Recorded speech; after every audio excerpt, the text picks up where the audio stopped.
So, hello, everyone, and welcome. It's my absolute pleasure and honor to be here with my work colleague, Sue Bowder.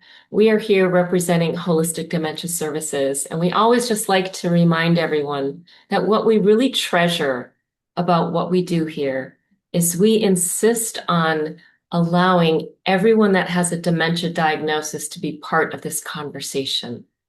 So I don't want to say they're our priority, but we certainly want to put a focus on that and allow them space to be present here, to participate, to have a voice, and to just recognize that we see you, we see you. And so care partners and those with the dementia diagnosis are very welcome here. Today, we're just going to have a really interesting conversation. We both work support groups. And in one of Sue's support groups, she just asked some questions directly to those with a dementia diagnosis.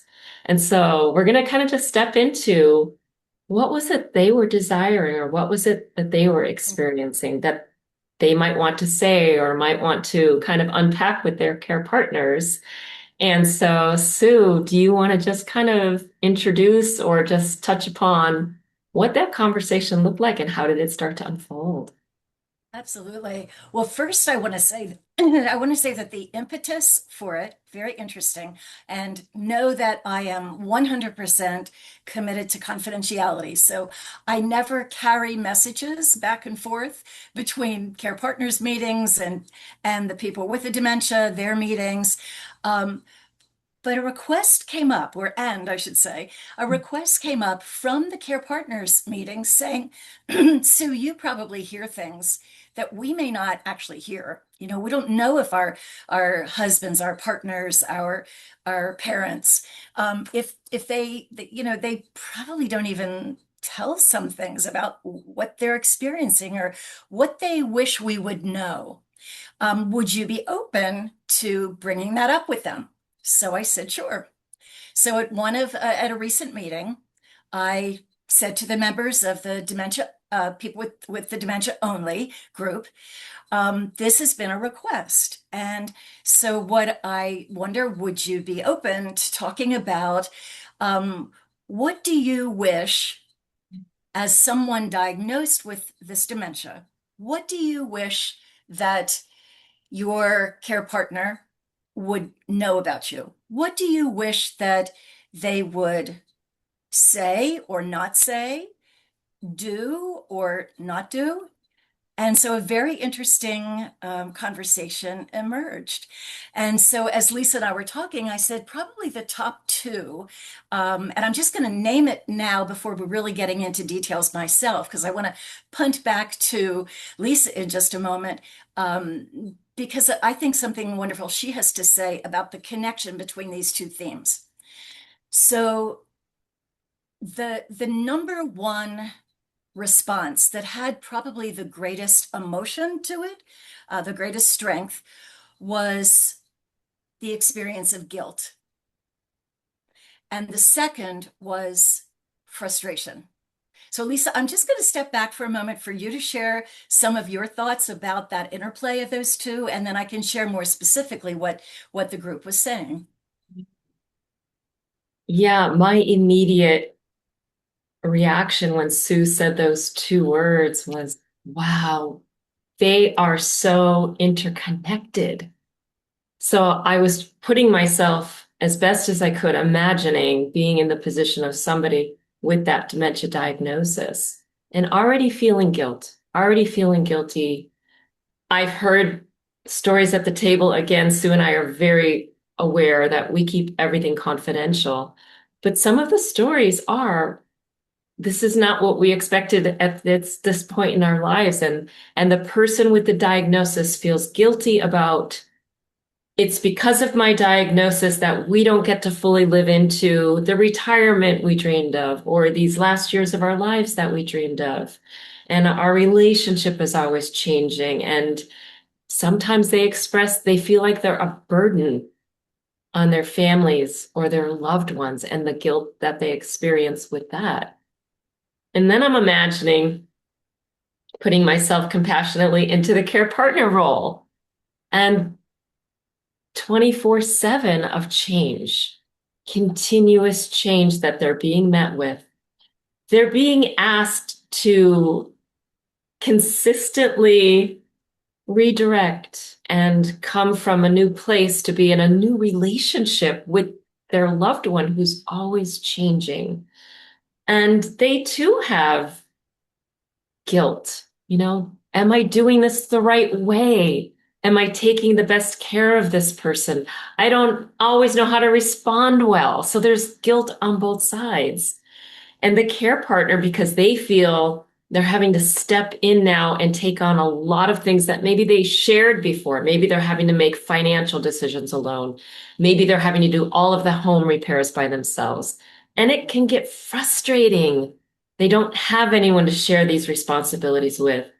And then I'm imagining them losing their patience and snapping and, I don't know what I'm going to make for dinner. Or I've got so much going on and just getting life's hard without a dementia diagnosis in the mix. And we can get frustrated being in a relationship 24/7. Now add this complexity to it. And the frustration, of course, it builds. And then when your loved one with the diagnosis sees the frustration, feels the frustration, they can tend to take ownership of that, saying, I'm creating this frustration. Now I feel even more guilty because not only am I changing the paradigm of the life we imagine, or if it's a family, just how this family dynamic was going to play out. But now they feel responsible for creating this frustration reaction, right? So they're just so intertwined. And I just want to give voice to both sides because this is not easy. It's complicated. And I want to say that I see both of you. I see both of this. It's just difficult. So we are just here to say we see the person with dementia and we acknowledge how much and how difficult this journey is. And we do know that there is guilt that comes from what is unfolding. And then we can also see how frustrating it is. Where most of us didn't sign on to imagine that this is how we're going to have to live out our lives with our loved ones. And we're being asked to step into roles that we're sometimes not equipped for. And we're doing our best to learn as we're going along. They come to our groups to learn other skills, some other techniques, some ways in which to be in this relationship to kind of understand because it's a brain change, there are neurological changes going on, right? And recognizing that their loved one, of course, is not responsible for that. But how do they hold space for that? So that's what I'm seeing unfolding there. And then how do we really live into that? And then how do we step in and say it? How do we speak our truth from both sides to really say, this is what's happening for me? And can we maybe talk about this? So Yeah. love to know from you, Sue, like what did occur there? Was there space and acknowledgement that maybe there could be conversation that might help bring the temperature down a little bit? We actually, that's kind of our next step of conversation. It was mostly, this first one was mostly just gathering in kind of the depth and breadth. And there were many other things that we decided, Lisa and I, to kind of hold off on some of those. We'll make those other topics for other, other recordings. I'm glad, Lisa, that you brought up the change in roles, the change in responsibility for things around the home, um, and of course we know that for care partners it can feel so overwhelming to take on roles that perhaps you never had in your marriage or in your relationship, or adult children care partners having to step into territory that was really private, that really wasn't about, you know, any of the kids' business, right? This is for the parents. And if for some reason there's only the parent living with the dementia and there's not the inclusion of someone, of a spouse or a partner, then that can create, incredible change, with financial implications for, definitely both the spouse and the adult children, all of the changes in order to do all the things that are required. It means that now you either don't go outside the home, or as some care partners have expressed, these do still have their jobs, and then they feel guilty because the juggling of all of it means that their temper is short, and or their patience is short and their temper is heightened, right? But definitely the roles, and I think a couple of the biggest roles for many, especially the male group members, would be the loss of driving. And because many times in kind of traditional relationships, the man is the one who is driving all the time. And now suddenly, not only driving, but in order to go anywhere, right? Sometimes feeling as if the requests that they now have to make for things that they just no longer can safely do, the concern that they're being selfish. One of the members said, does anybody else feel like, it was a man. He said, does anybody else feel like your wife thinks that you're selfish and you're really trying to be kind and considerate? So that's kind of a sub theme within this. But as far as the roles, absolutely the huge difficulty, as we all know, anybody who's listening to this knows the huge challenge, the guilt, the frustration, the I don't feel like having to go and do that errand, but you need to go, so I guess I'm gonna have to drive you there, right? So all of that rises up, and definitely the financial and the business ends of the relationship. Often, not always, but often have been on the responsibility list for especially the men in more traditional relationships. So acknowledging both sides of, and sometimes I'll say to the men, it must be really strange. I'm asking you this as a woman, but it must, in our culture, there are many ways in which there's pressure on you as men to be strong and in charge. And I would think that there must be this combination of guilt for not completing those roles, and also a diminishment of self-esteem. Like, who am I now? What do I have to offer? Um, so yeah, those are big areas. Of course, there's lots of other triggers, and I think I was actually just thinking about triggers this morning, and recognizing that everybody in every relationship, every individual in every relationship has a different set of triggers that will create the guilt, that will ramp up the frustration. And so yeah, I think it is a good timing to talk about um, some strategies. And initially, Lisa, I was thinking that in the conversation we didn't get into strategies, but actually we did, because one of the things that was very in the forefront with the members with the dementia is they said, please don't be quite as quick to do things for us, to help us. Um, One man talked about how after one like little trip up a stairs, nothing big, but that not only his wife, but his adult children, now whenever he gets near steps, it's hovering. They say, please don't hover over us. Yes, support us, but ask us, do we want the support? Do we feel that we need the support?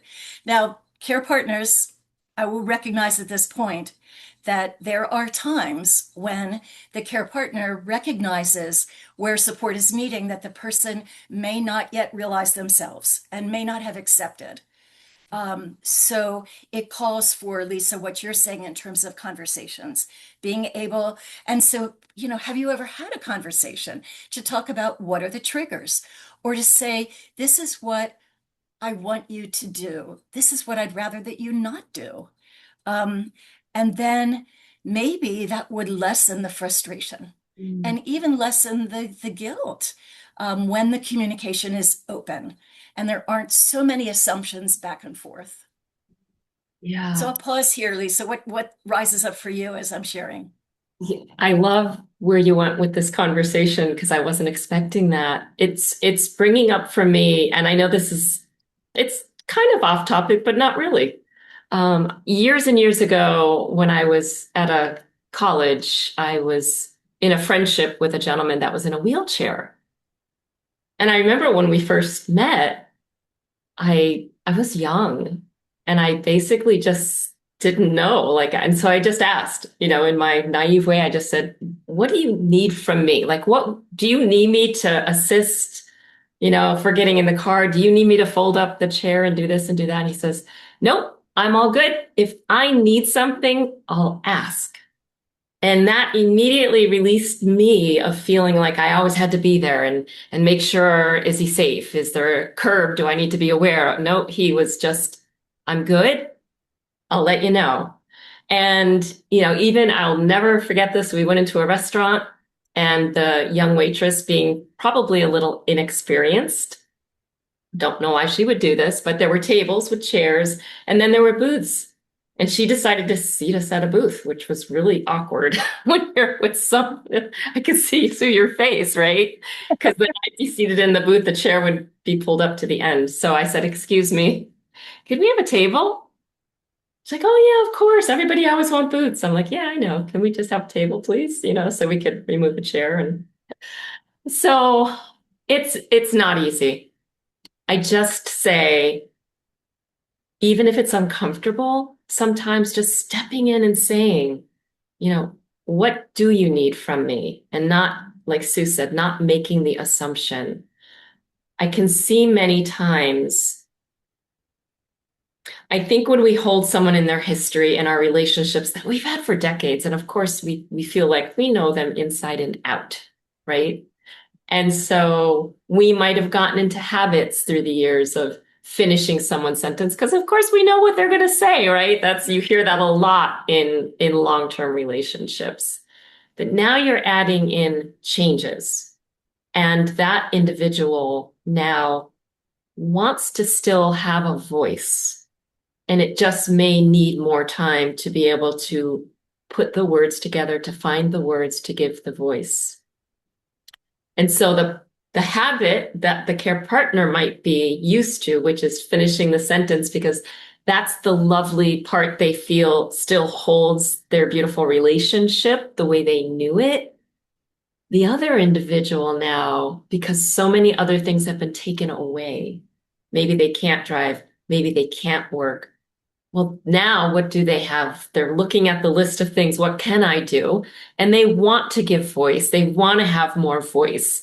And so just slowing down and recognizing who is this person now today that I'm in this relationship with, and how can I honor them and allow them to fully live into their current gifts that they still possess, that they want to live out into the world.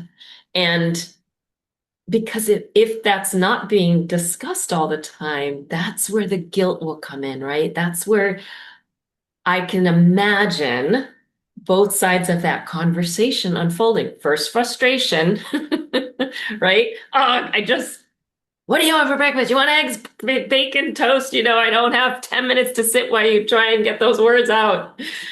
And you can see why it could get frustrating. And just breathing, giving space, letting them have their time to give the voice. Because when that frustration steps in, that builds the guilt on the other side of, oh, look what I'm creating in the home. Look what I'm creating because of these challenges I now have. I'm creating this frustration in this relationship, which I'm not accustomed to seeing in my loved one. So Sue and I always say we do not want to pretend that this is easy or simple. We never want to simplify how complicated this is. We just want to step into what would it look like if maybe every day when you've got a few minutes, just checking in and asking each other, you know, what do you need from me today? What do you need from me now? And that's on both sides, right? If the person with the dementia diagnosis is still able to give voice to that, we recognize as that progression goes on, there may be times where they can't give voice to that. And that's another skill set of being in relationship in new ways. But when there's still communication, really just giving space to how can I be with you today? What is it you need from me from both sides of the equation? Might be able to alleviate some of the guilt that both parties are experiencing and hopefully turn down the temperature with the frustration because it's not easy. So What's bubbling up Well, for and you? yeah, for me, the word courage. Oh, So, really wanting to acknowledge that this whole process of the progressive nature of the dementia disorders, um, it takes so much courage. And so often, I think that the focus of the kind of call to courage is in handling a lot of the specifics of the doing. I think today, what we're inviting is the courage of the heart to say, this is like a whole other level, because there's already so much exhaustion on both parties, the one with the dementia and the one carrying along with the person with the dementia. Um, there's so much energy and so much like in your face, like this needs to be handled, that it's so easy to have the relationship, which of course is changing. There's no way around that. But if the desire is to still have a relationship, it just strikes me that, Lisa, you often say, waking up in a new day, um, who am I today? Who are you today? Who are we today? Right? And so the courage of the heart, I think, early on in the process of the dementia, I feel that the call to courage of the heart is a responsibility, really, if you want to stay connected. It's a responsibility for both the care partner and the person with the diagnosis, not to fall into like immediate, okay, like I'm the caregiver, I'm the caretaker. This is why we like to use the word care partner, is that early on there is the opportunity to say, how do we do this together? And so I think by, reminding each other in those rough moments, hey, and one day it may be the care partner who does the reminding, and another day it may be someone early on in the diagnosis who looks to the one that they love, who they've been traveling with in this earth journey, and to say, hey, we need to take a breath, and I need to. I'm feeling frustrated. So I think naming the feeling, I'm feeling frustrated. I want to pause because I don't want to add to either your guilt or frustration or my own. So let's like pause and tell each other what do we need right now in this moment, right? Now I want to also acknowledge, and so there's lots of that, and really maybe getting the support that you need to learn better communication tools. It's possible that in your relationship you never really nurtured like fantastic communication skills. It happens. It happens a lot, right? So it may be that you want to actually turn to somebody, turn to a series of that talks about communication skills within the context of dementia. Um, or find a counselor, a therapist who could really help you listen to each other. So there are ways early on. I do want to acknowledge the reality of the progression of the dementias. And in this regard, I would say this happens for any dementia that has, especially those dementias that affect the, excuse me, the frontal lobes of the brain, because not only the executive function changes, the being able to plan, organize, follow through, do things with multiple steps, all of that, which with progression of any dementia, you're going to see those changes. Pardon me. The reality of those who are affected by the the lobes of the brain which are responsible for empathy can can be broken. And so there is a reality that is really sad because it's not what anybody wants, but it's a reality of the broken brain. That if that part of the brain is broken, and there are many people I know within both the Lewy body experience and frontal temporal lobe experience, especially if it's the behavioral form of frontotemporal lobe dementia, it can even be fairly early on that the person with the dementia actually no longer has the ability to care. Honestly, they've lost that capability of having empathy for what the care partner is going through. So that is probably for a discussion at another time more fully. But I just today want to acknowledge that the courage of the heart for those who are later on, for the person with the dementia diagnosis, the increasing symptoms and the increasing inability to express yourself, it is something that will come. So then it's really important to reach out and become educated and supported in finding ways to continue communicating and have love expressed. That's not going to be about words. It's not going to be about it is actually going to become no longer really a care partnering, but it is going to be a caregiving at those very later stages. And I want to acknowledge that. Because I've had some people say, you know, don't talk about care partnering. There, we're at a place in this where it is really feeling one way.